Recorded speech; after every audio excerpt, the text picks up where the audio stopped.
Hello, everyone, and welcome to the Chris Patrick channel. Ha ha ha ha. Do you like this evening setting? What do you think? Okay, so just an update on the previous video that I released yesterday with me in the dark in my car was about me wrapping up a day with fitness after what turned out to be 11-hour day, an hour commute, working out, going from work right to the gym without changing, and then going to dinner, and then going to bed. Now, the following morning, or somewhere in the middle of the night, I had someone special who is a subscriber. You'll see the previous video. You'll see our conversation, and they reached out and said, be careful not to overtrain or wear yourself out, something along the lines. And usually I kind of like, oh, I'm fine. I know what I'm doing. I'm listening to my body. I'm not overtraining. I'm well aware of all these things. But, sometimes when people speak to you, one, your ego can be like, yeah, I got this, right? You don't want to be told you're doing something wrong or going about it in a wrong way, right? However, I've also learned in my years that these people who share things, it could be a stranger, it could be someone you never met, or it could be a family member, it could be someone you work with, or you could read a billboard, or you read an article, or you hear something on the news, and it's sometimes a kind of a little bit of a angel speaking to you, a hidden message.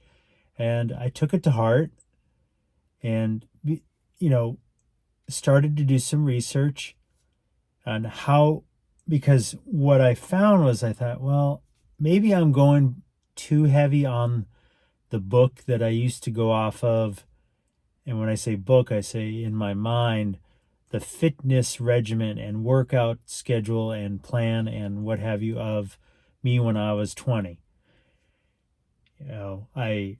I studied fitness heavy when I was in high school and in college. I had numerous books, and one of them was the Encyclopedia of Bodybuilding by Arnold Schwarzenegger.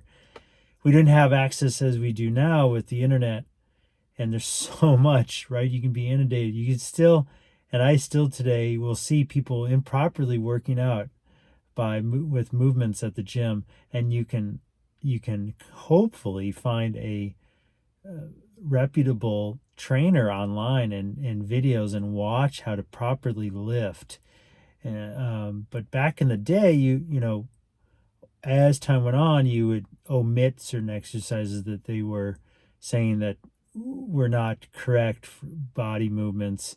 I believe, I'm not even going to say any of them because maybe they are correct, or someone's going to, say that they are, even though I heard that they're not, but I won't say it. But so to get back on the point of someone who's following me as a subscriber and gently reminded me to, not overtrain, to not wear myself out.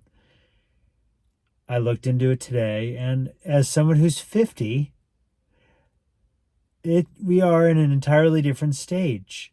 Some say we need more protein. Some say we need more recovery time. Some say there's a different combination of fitness that we should incorporate. And so it was really cool to dive deep into these areas and learn what 50-year-old men need to do to receive the returns, to gain the return, get the gains and the returns, optimize, fuel, food, protein portion.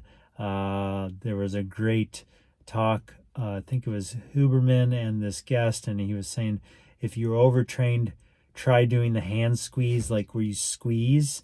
So if you feel like you're kind of worn out, you can't get a good squeeze or a powerful squeeze, that can often be kind of a measure of how overtrained or how worn out you are. So you'll have to check it out. But as the day progressed, I did discover that I was perhaps on the ledge of overtraining.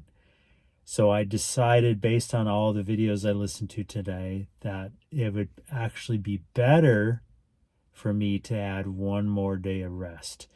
It goes against what I initially started out with. But I think, you start with a plan and you listen to experts, you listen to wisdom, and you listen to your body and you adjust.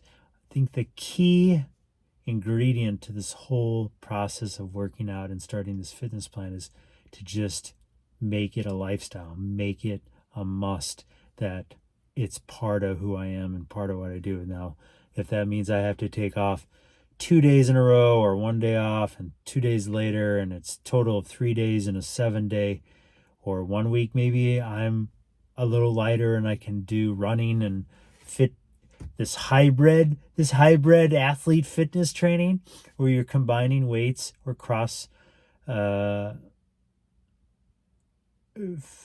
weights with cardio. I think it's hilarious. I think it's awesome. We're evolving, but for those who are 50 and near my age and older, there was this big taboo, right, of you'll lose all your gains if you work out too hard on the cardio. And now everybody's doing cardio and fitness weights and stuff like that, CrossFit. I'm happy people are doing that, because that's kind of what I've always been doing, is, incorporating a run day, a bike day, in with my weights. No, I've never been a pro bodybuilder. This is the closest I've gotten in such a long time, probably since college, to a regular regiment of working out, which, well, I take that back. When I was about 26, 27, I was working out, but I was also partying and I was living in Chicago. So now that I don't drink as much, or if any, this is 25 or 22 years later, because while I was on the road or in between seasons, there wasn't the consistency that I have now. And so this is me moving forward, saying, here on out, I'm going to be like, Jack LaLanne or Arnold Schwarzenegger. Oh!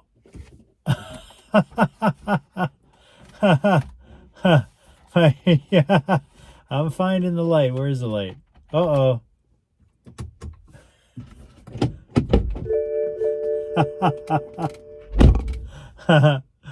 I think my car is telling me, just wrap it up. Talk another night. Let these people go to bed. All right, thanks for tuning in. I hope this helps. So in summary, it's okay. It's okay to take more time off, because it's actually more valuable than it is thought to be bad for you. It's actually better to take some time off to rest, especially when you are overexerting and on the brink of overtraining. So that's what I'm doing. I'm going to bed early. Have a good night, everybody. Thanks for tuning in.